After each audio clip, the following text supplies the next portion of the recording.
Baik, selamat pagi. Kita lanjutkan materi perkuliahan ini, kuliah pengganti. Jadi jadwal seperti biasa nanti tetap akan kita pakai. Hari ini kita akan sama-sama mengikuti materi terkait penelitian terkait usaha tani.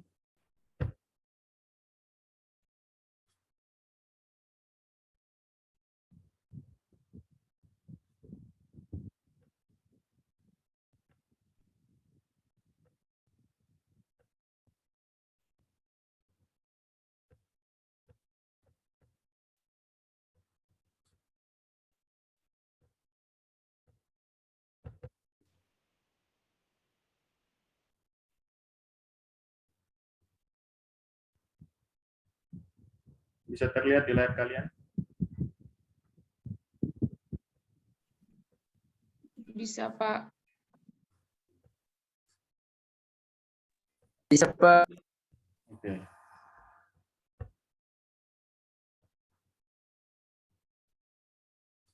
Kita mulai ya. Jadi ini penelitian usaha tani. Buram, Pak. Buram, berarti koneksi internet kamu yang terganggu. Yang lain jelas atau buram?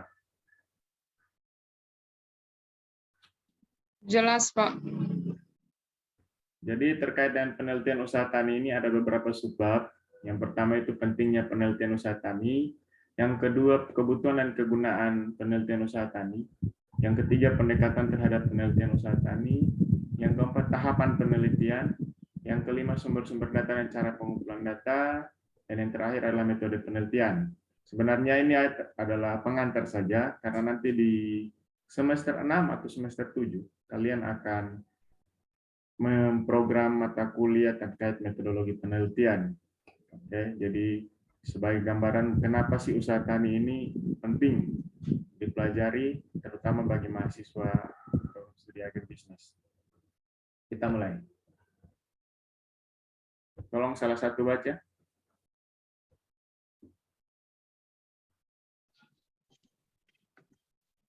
Pentingnya penelitian usaha tani.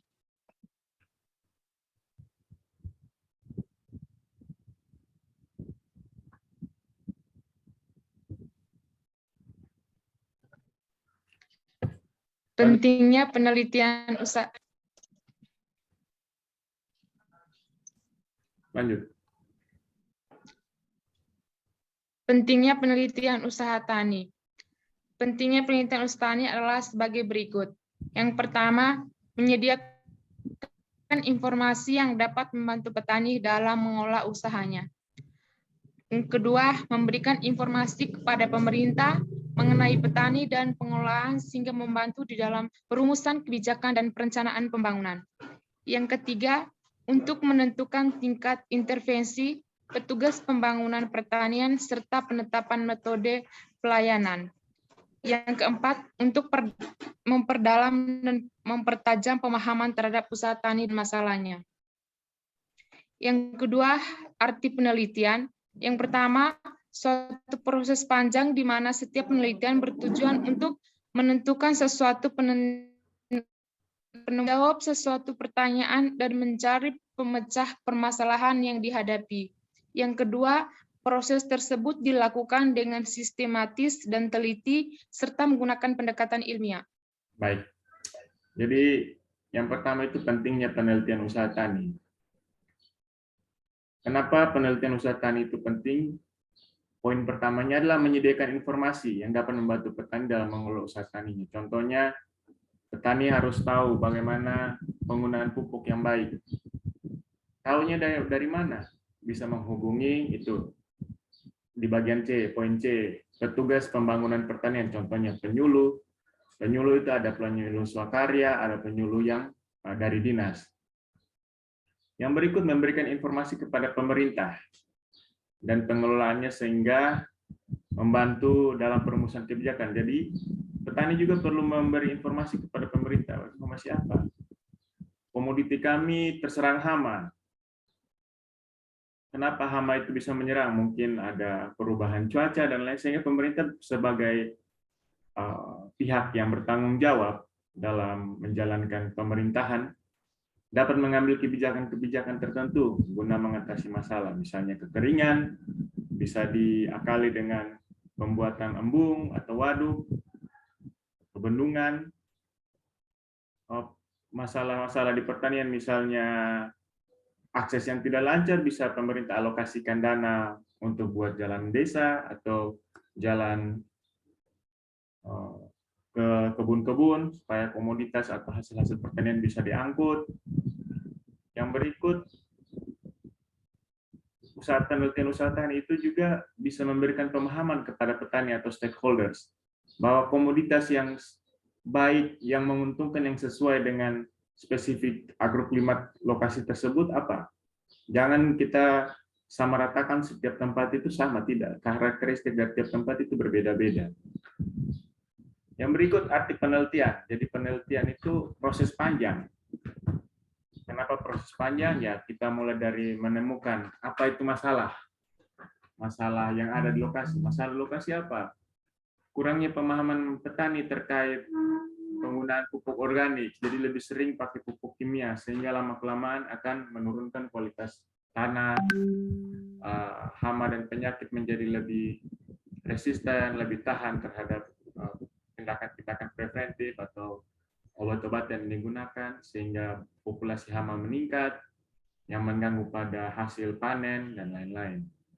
Jadi harus ditemukan masalah penelitiannya dahulu. Setelah itu kita rumuskan tujuan. Tujuan dari penelitian apa? Apakah tujuan ini mengetahui, menggambarkan, atau menganalisa?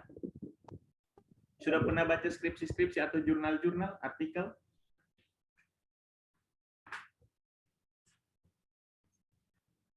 Sudah pernah baca? Sudah, Pak. Pernah, Pak. Pernah, Pak. Kalau sudah pernah baca itu kan bisa lihat di situ. Bagian pertama itu apa? Latar belakang kan? Apa yang melatar belakangi, menjadi background.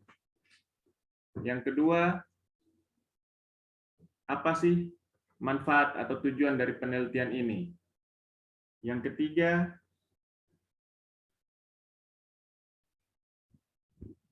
alat analisis apa yang digunakan untuk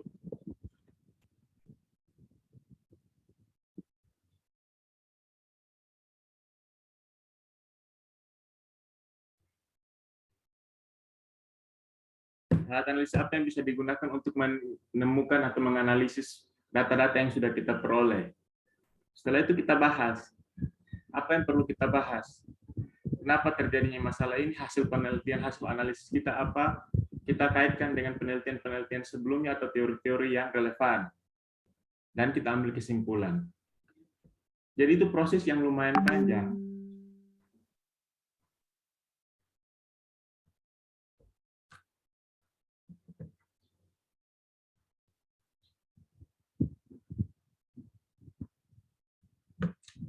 Selanjutnya, proses ini disebut proses yang sistematis. Sistematis itu kenapa? Karena runtut. Runtut itu artinya mulai dari menemukan masalah, mencari latar belakang, mengumpulkan data-data, informasi, kesenjangan-kesenjangan. Setelah itu kita menentukan tujuan yang ingin kita hasilkan dari penelitian tersebut. Setelah itu kita analisis dengan alat-alat analisis, kita tentukan metode penelitiannya, pengumpulan sampel, kita olah data, kita bahas, lalu kita simpulkan. Jadi ini yang sistematis, tidak asal-asalan. Mulai penelitian kita langsung masuk ke pembahasan, kan tidak mungkin. Kita harus memulai dengan sesuatu yang mendasari atau melatar belakang. Tentukan dulu tujuannya dan lain-lain.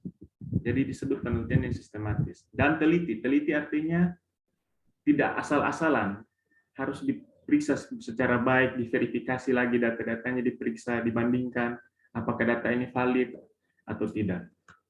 Yang paling utama adalah pendekatan ilmiah, bukan berdasarkan contohnya, kenapa kamu penelitian tentang padi? Rumah saya dekat sawah. Itu kan bukan sesuatu yang ilmiah, harus ilmiah. Kenapa?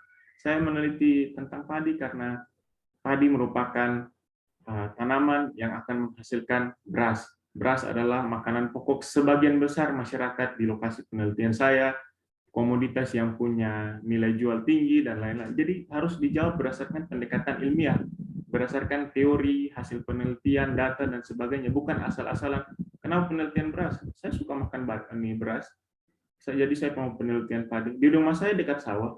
Nah, itu jawaban yang tidak ilmiah.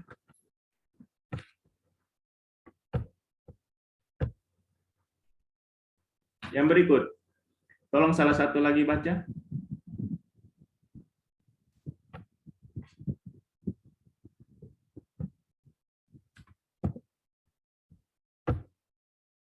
Yohanes tahun, tolong baca.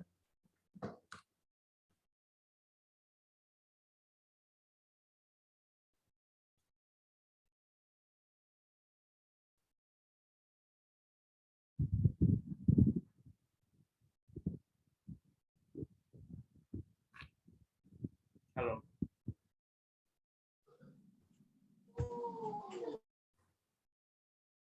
Kalau Yohanes tahun tidak ada Yohanes Jefferson Cloud. Tolong baca. Ya, ya. Yang di atas, Pak. Ya, baca semua yang tampilan slide ini. Penelitian usaha tani akan berjalan efektif jika A. Pengetahuan yang cukup mengenai teori pertanian dan ekonomi. B. Pengetahuan praktis dan pengalaman yang relevan. 3. C. Strategi penelitian yang efektif dan sumber daya penelitian yang cukup. Dan D. Administrasi penelitian yang memadai. Lanjutkan. Berikut item yang kedua. Ada beberapa elemen dalam teori ekonomi yang mungkin penting dan relevan terhadap penelitian usaha tani, yaitu 1. Prinsip keunggulan komparatif.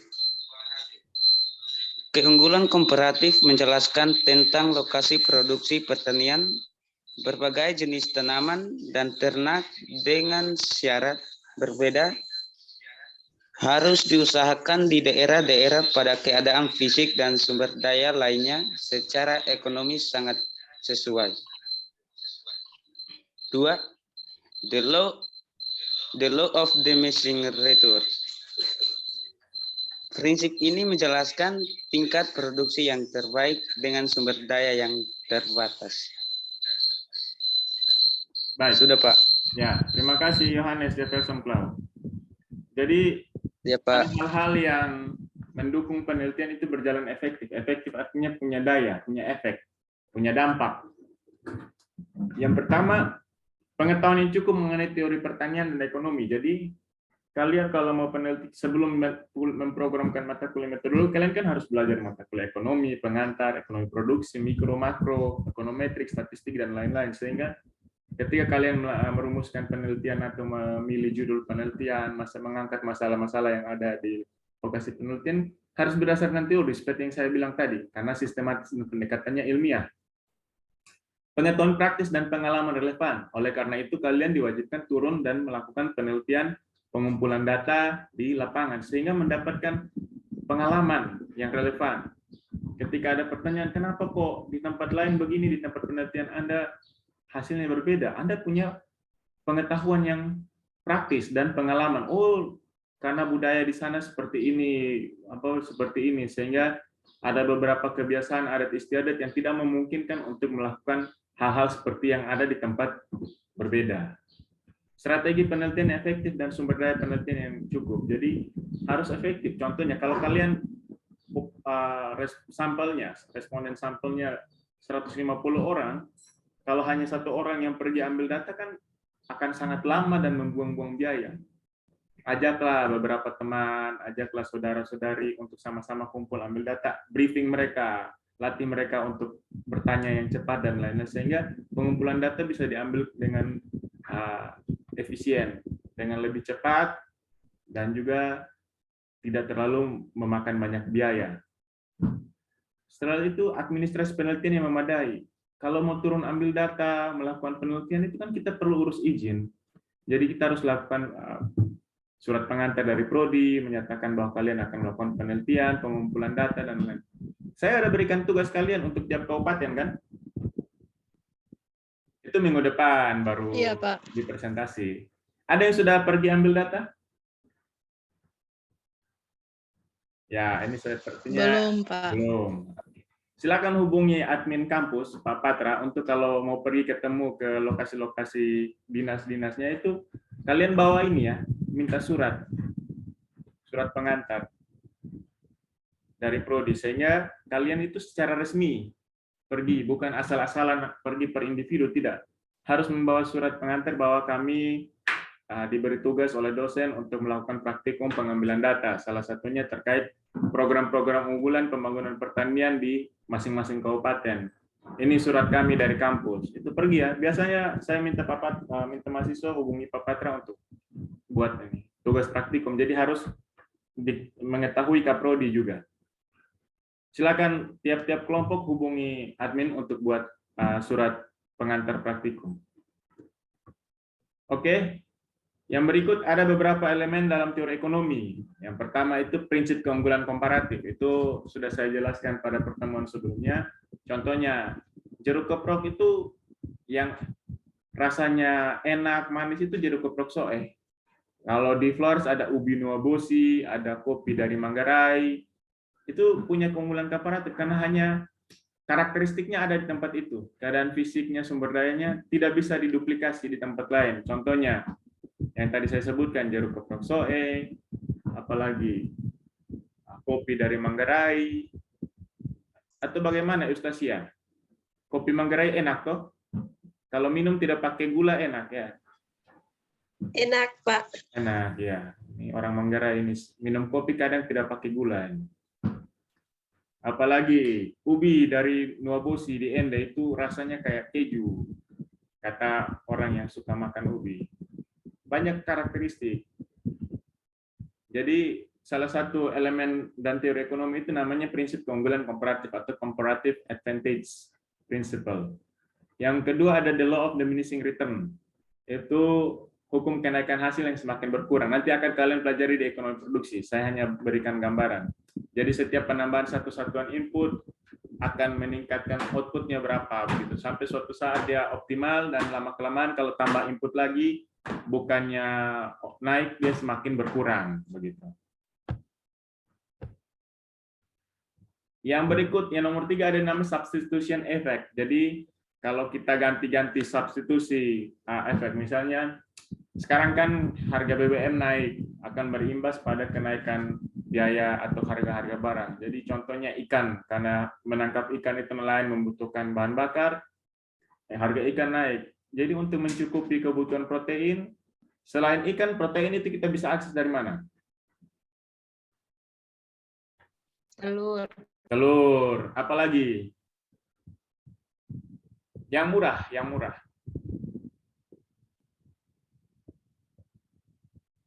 Protein itu kan ada Bawang. dua, protein hewani dan protein nabati. Kalau protein hewani mahal, maka kita bisa substitusi dengan atau tukar dengan protein nabati. Protein nabati itu biasa di makanan apa?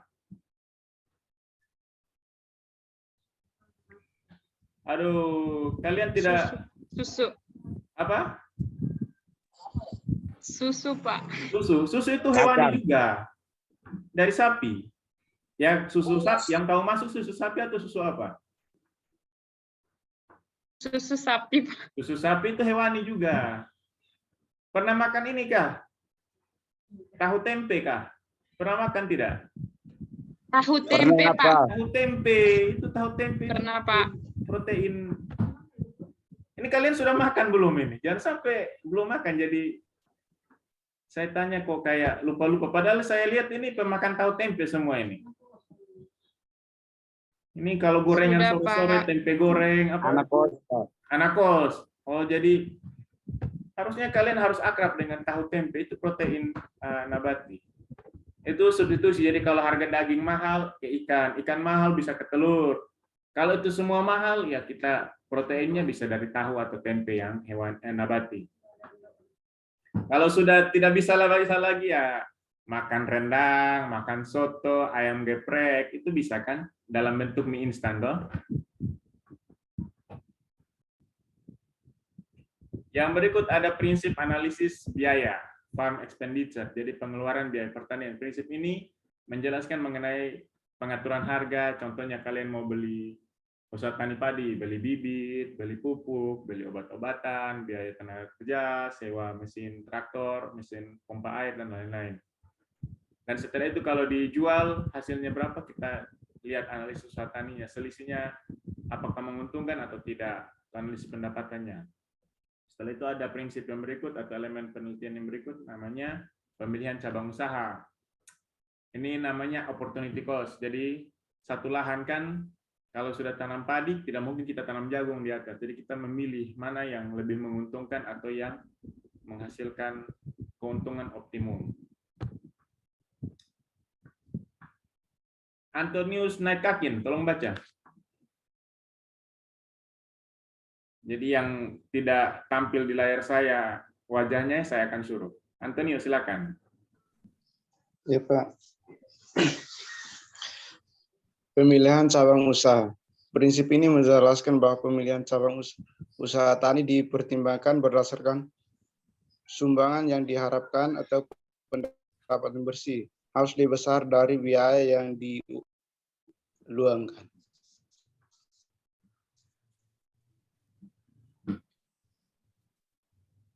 Lanjut, Antonius. Bagus timbang tujuan. Prinsip ini menjelaskan bahwa setiap manusia mempunyai beberapa tujuan yang saling bersaing.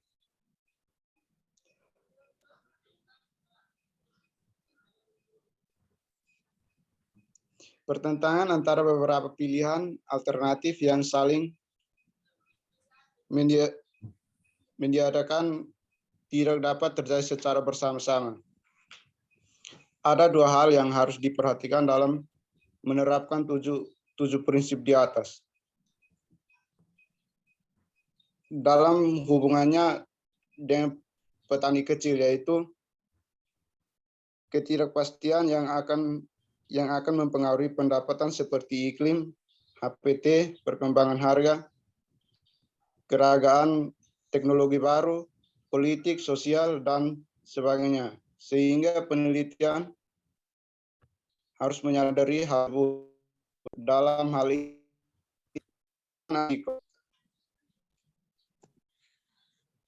Uang petani yang berikut uang. Petani kecil berusaha tani dengan komersil, semi komersil, semi subsisten, dan subsisten. Sehingga penelitian harus menggunakan uang sebagai ukuran yang sangat memudahkan untuk membandingkan atau mengukur usaha tani. Baik, yang pemilihan cabang usaha tani sudah saya jelaskan tadi, memilih usaha tani mana yang paling menguntungkan atau menghasilkan keuntungan yang optimal. Yang berikut ada baku timbangan tujuan atau goal trade-off. Jadi itu kita tukar, naik turun. Jadi mana yang saling bersaing, apakah tadi usaha tani jagung atau usaha tani padi atau usaha tani sayur-sayuran. Jadi mana yang bisa saling bertengkar, pertentangan antara beberapa pilihan alternatif yang saling meniadakan. Jadi kalau kita sudah tanam padi, ya tanahnya atau sawahnya biasanya tergenang. Tidak bisa kita tanam jagung lagi atau tidak bisa kita tanam sayur-sayuran lagi. Kalau sayur-sayuran dengan jagung atau beberapa palawija kan bisa ditumpang sarikan, tapi ada beberapa komoditi yang sudah tidak bisa, itu harus bersaing atau saling meniadakan. Yang berikut ada dua hal yang harus diperhatikan dalam mengungkapkan 7 prinsip di atas. Yang pertama, ketidakpastian yang mempengaruhi pendapatan. Kenapa disebut ketidakpastian? Jadi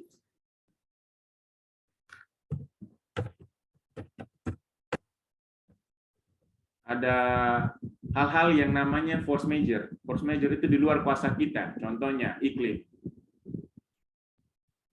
bencana alam, itu hama penyakit tanaman, itu di luar kuasa kita. Kita tidak bisa pergi ke langit berteriak begini, "Oi, jangan hujan dulu, saya ada mau kerja sawah ini, atau ini tolong kasih tanah supaya saya jemur padi, kan tidak bisa, itu di luar kuasa kita.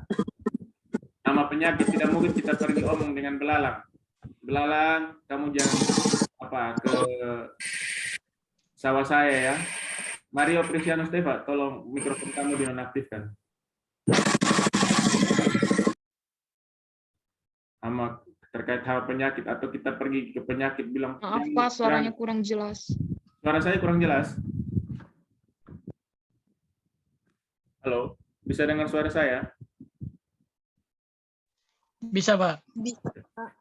Nanti saya bagikan videonya saja. Kalau yang tadi terlewatkan nanti ada video. Yang berikut perkembangan harga. Sebagai petani itu kita price taker. Kita sulit sekali menjadi price maker atau pembuat penentu harga. Sehingga harga-harga di pasaran itu tergantung pada keseimbangan pasar. Jadi misalnya contohnya, kita sudah bawa komoditas kita banyak-banyak, tapi sampai di pasar itu harganya sangat jatuh. Nah, itu makanya ilmu usaha tani diperlukan untuk kita memprediksi. Biasanya kan pada waktu panen, apalagi satu kabupaten tanam jagung, semua harga jagung pasti akan jatuh. Kenapa? Karena semua punya jagung, sehingga jagung itu tidak ada prinsip kelangkaan lagi. Yang berikut, keragaman teknologi baru. Contohnya, kita boleh pikul timba air dari kali pergi siram sayur, di tempat lain mereka sudah pakai drone untuk siram, atau sudah pakai sprinkle, sehingga hanya tinggal putar keran dan air mengalir sendiri, dan air yang dikeluarkan itu sangat efisien, tidak lebih banyak dihirup atau diserap tanaman dibanding dengan yang kita siram. Kita siram itu lebih banyak menguap atau masuk ke dalam tanah, bukan yang terserap tanaman. Sehingga ini hal-hal yang harus diperhatikan yang menyangkut uncertainty atau ketidakpastian. Sehingga peneliti harus menyadari hal tersebut. Peneliti harus peka, oh ini hal-hal yang menyebabkan penelitian atau masalah penelitian kita di sini menjadi ada dan sulit diatasi. Yang berikut, uang. Petani kecil itu, kita akan susah membandingkan petani kecil yang subsisten hanya untuk memenuhi kebutuhan sendiri, yang semi komersil, yang setengah disimpan, setengah dijual, dengan petani yang komersil, sehingga kita meskipun mereka tidak menjual padi atau hasil usaha tani mereka, tetap kita harus hitung dengan harga pasar. Kita uangkan sehingga kita bisa tahu keuntungannya dia itu berapa juta rupiah per usaha tani, per satu musim tanam, per bulan, dan sekian satuan waktu lainnya. Meskipun tidak dijual ya, misalnya dia dapat 1 ton atau 1 kuintal beras, ya kita tetap konversi ke harga beras yang ada di pasar, sehingga kita bisa tahu oh pendapatan dia berapa dari usaha tani ini. Jangan kita karena dia tidak jual atau dia pakai tenaga kerja dalam keluarga, atau rumputnya untuk pakan ternak hanya ambil pergi potong di kebun, tidak pernah dia beli, kita tidak ukur dengan uang, tetap harus ukur dengan uang sehingga biayanya jelas, penerimaannya bisa kita konversi, dan kita bisa ukur oh kondisi ekonomi petani, peternak, nelayan ini dalam rupiah itu berapa. Kita bisa sejajarkan dengan orang yang tidak bertani tapi punya penghasilan lain dari sektor jasa, mungkin dari sektor perdagangan, dari sektor birokrat, yang pekerjaan formal lainnya.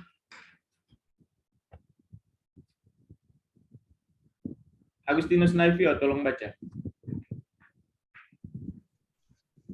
Usulan penelitian atau proposal berisikan garis besar dari latar belakang penelitian, perumusan masalah, tujuan penelitian, tinjauan pustaka dan hipotesis, serta metode penelitian yang dapat dijelaskan sebagai berikut. Yang pertama, latar belakang. Latar belakang mengumumkan tentang berbagai fenomena atau isu yang berkaitan langsung atau tidak langsung dengan judul penelitian, dan merupakan pengantar atau melatar belakangi untuk sampai kepada permasalahan yang dihadapi.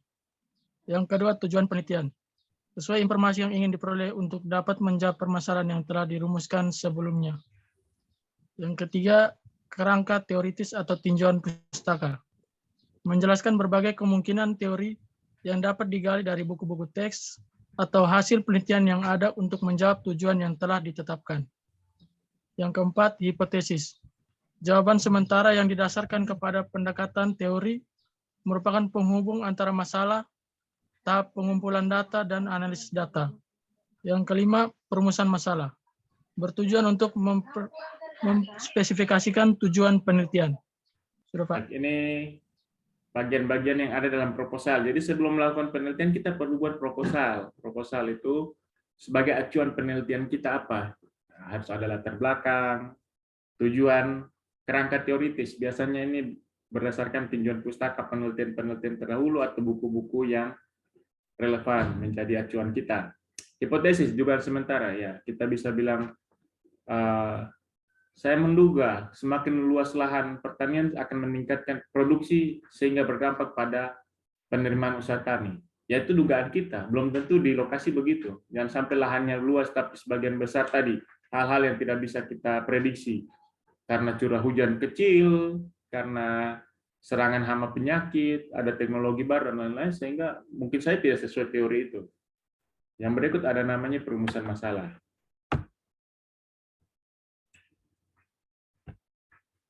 Paternus Geri Otemusu, tolong baca.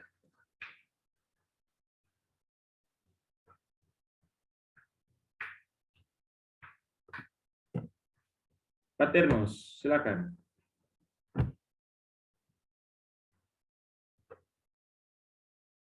Sepertinya Paternus, halo Paternus. Paternus tidak ada.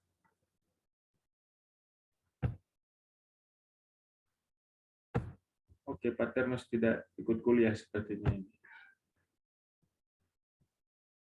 Kristiana Gliandi Taminas, silakan.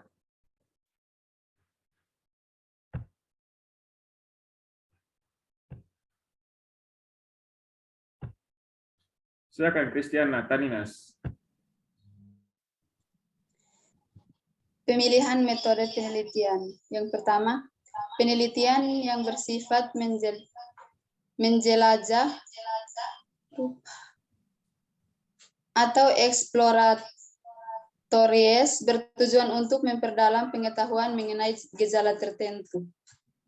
Yang kedua, penelitian yang bersifat gambaran atau deskriptif bertujuan untuk menggambarkan secara tepat suatu individu, keadaan, atau hal-hal khusus dalam masyarakat. Yang ketiga, penelitian yang bersifat menjelaskan atau explained, bertujuan untuk menguji hipotesis tentang adanya hubungan sebab akibat antara berbagai variabel. Saran metode teknis untuk membantu penelitian. Yang pertama, metode logika. Metode ini mengandalkan pada kemampuan panca indera atau kemampuan peneliti yang berpengalaman. Induksi, observasi yang dilakukan oleh peneliti kemudian diolah, disimpulkan menjadi kesimpulan yang bersifat umum.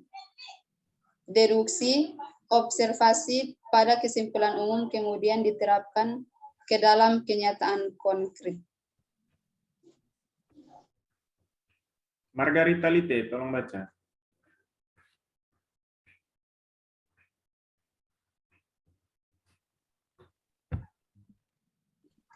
Yang kedua, metode teknis. A. Metode sejarah dilakukan dengan pengumpulan bahan-bahan pada waktu yang relatif lama atau lampau yang mempengaruhi keadaan sekarang secara keseluruhan dan bertujuan untuk melihat fenomena yang terjadi di waktu ke waktu. Metode survei. Metode ini bertujuan untuk memperoleh gambaran tentang objek yang diteliti. Yang kedua, dari beberapa variabel. Ketiga, menguji hipotesis untuk memperkuat atau menolak terhadap teori. Yang keempat, membuat prediksi. C. Metode sensus. Untuk penelitian yang bersifat kasus sehingga hasilnya tidak dapat digeneralisasikan. Tujuan metode ini juga sama dengan metode survei. D. Metode grounded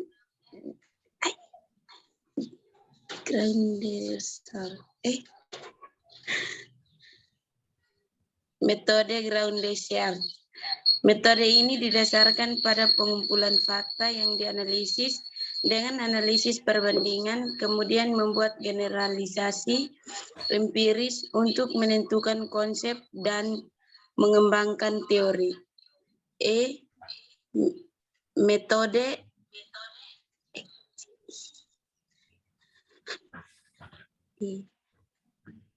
metode action research merupakan metode yang dipakai penelitian bersama-sama mengambil kebijakan untuk melaksanakan program tertentu.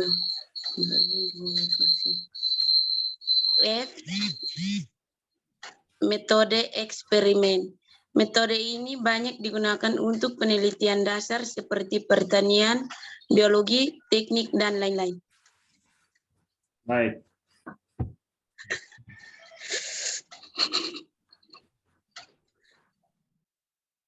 Hendrika Oetmusu, silakan baca.